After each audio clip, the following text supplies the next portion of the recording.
ngerti. Oke.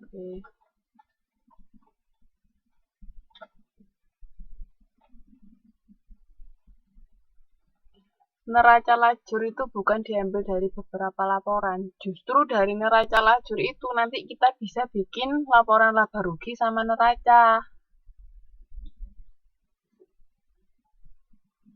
Jadi laporan keuangan itu kan cuma ada 5. Nah ini di neraca lajur itu isinya daftar saldo. Daftar saldo itu bukan laporan keuangan ya, dia cuma kumpulan dari saldo akhir dari masing-masing akun aja.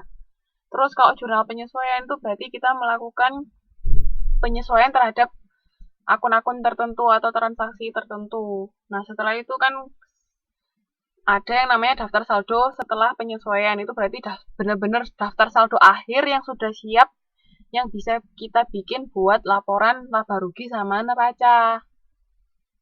Jadi dari daftar saldo awal itu belum siap kita bikin sebagai laporan keuangan. Karena apa? Karena masih ada beberapa transaksi yang perlu disesuaikan. Makanya ada di kolom kedua itu yang namanya penyesuaian.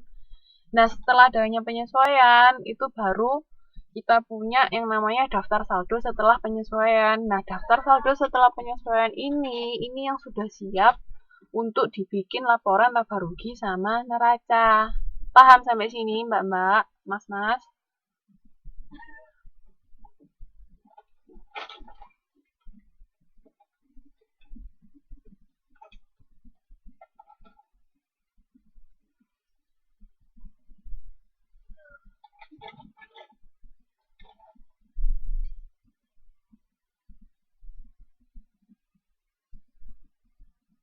Ada yang mau ditanyakan sampai sini?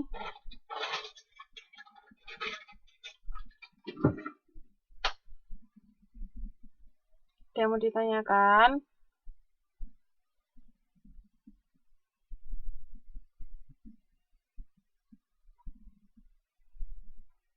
Oke, nah sekarang kita mau lanjut ke laba rugi sama neraca ya. Jadi tadi kan sudah sampai daftar saldo penyesuaian. Kira-kira yang masuk laporan laba rugi apa, yang masuk neraca apa? Ada yang tahu nggak? Atau semuanya bisa masuk laba rugi sama bisa masuk neraca? Ada yang tahu?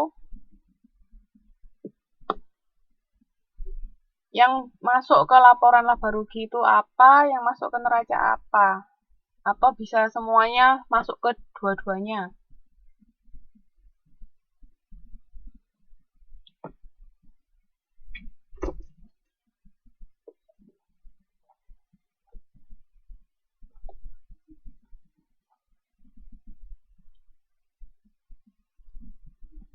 Pendapatan beban masuk apa, Mbak Endang?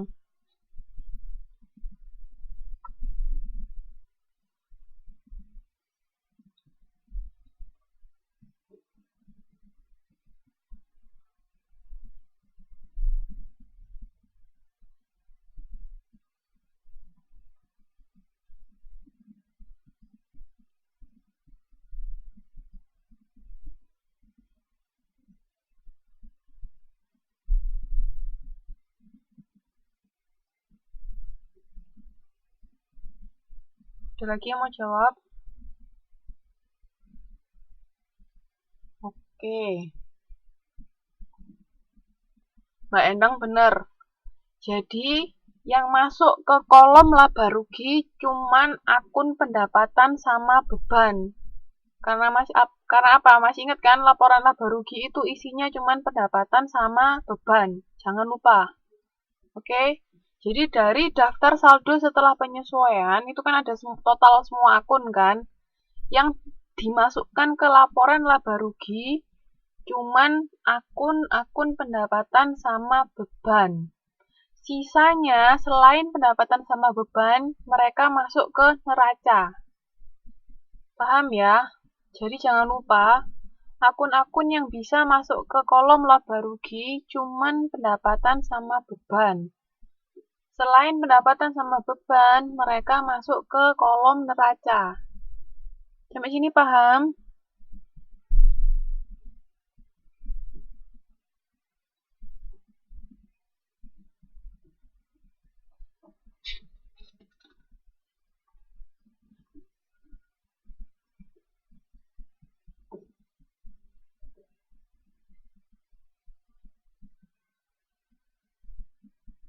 Oke, ada yang mau ditanyakan nggak?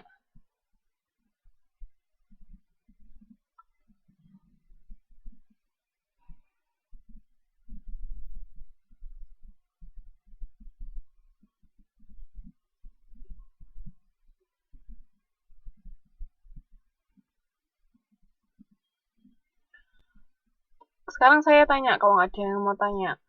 Persekot pendapatan itu masuk laba rugi apa enggak?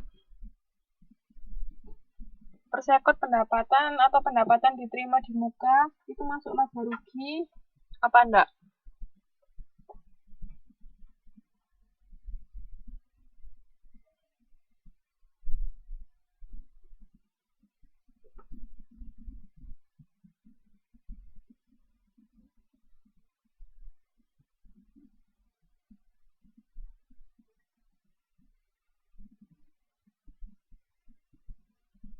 Persekot pendapatan itu masuk laba rugi apa enggak?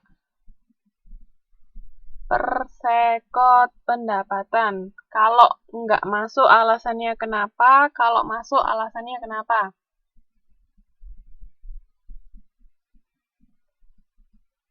Persekot pendapatan atau pendapatan diterima di muka itu masuk laba rugi apa enggak?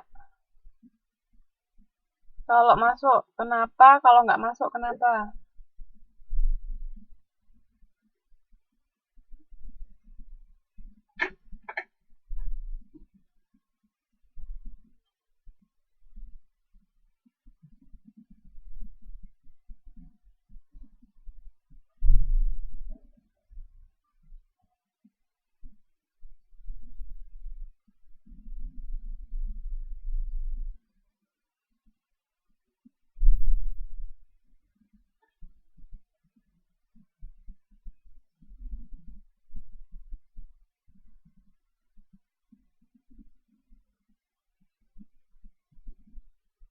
Karena persekot merupakan pendapatan usaha.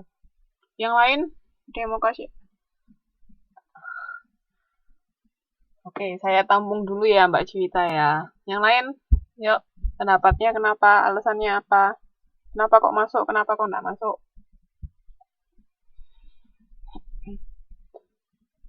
Yang lain jawab masuk, kecuali Mbak Widya. Mbak Widya bilangnya nggak masuk. Kenapa? Alasannya kenapa, ayo?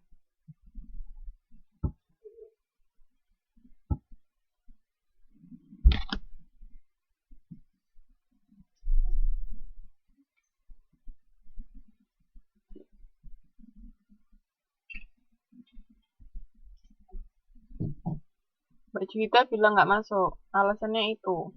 Yang lain?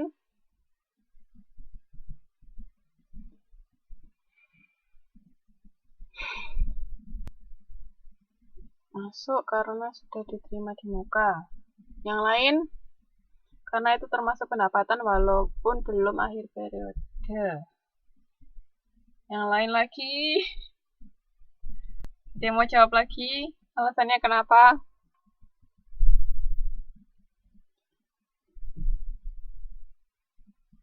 Sudah, nggak ada yang mau. Mbak Widya, alasannya kenapa kok dia nggak masuk, Mbak?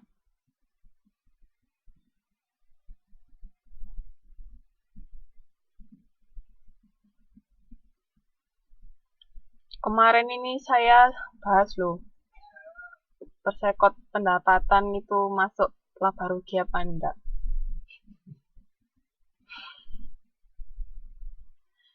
Alasannya Mbak Widya bilang nggak masuk ke laporan laba rugi kenapa?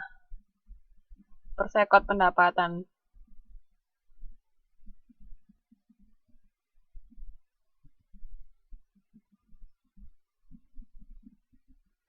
Masuk karena walaupun belum terima auto. Yang lain?